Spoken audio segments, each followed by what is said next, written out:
Merci Madame la Présidente. Alors, s'agissant de la désertification médicale, c'est bien évidemment un problème pour une grande partie des habitants de notre région.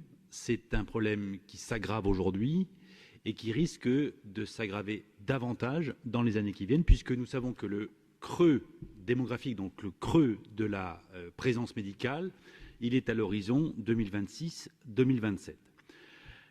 Qu'est-ce qu'on peut faire? Quels sont nos leviers d'action? D'abord, vous savez qu'on peut et on doit inciter des médecins à venir s'installer là où on a besoin d'eux. Et donc ça a été fait depuis des années d'ailleurs, avec des maisons de santé, avec maintenant des centres de santé.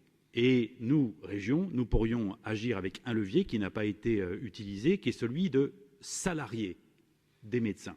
D'autres régions le font.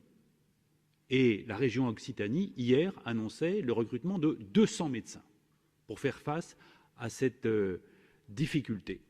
Mais au-delà, on sait très bien qu'il n'y aura pas de solution durable. D'ailleurs, il n'y a pas une seule solution.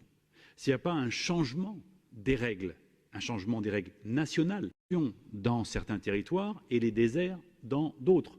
Moi, je plaide depuis des années pour ce qu'on appelle le conventionnement sélectif.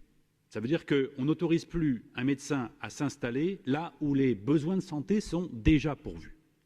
Ça appelle une modification substantielle de la législation.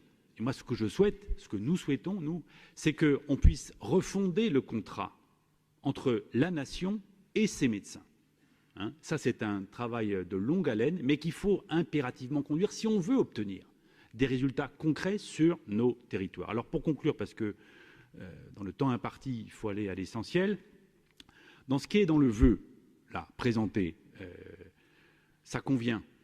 On pourrait faire plus, on pourrait faire mieux, mais ça convient, donc nous n'aurons pas de difficulté à le voter. Je vous remercie.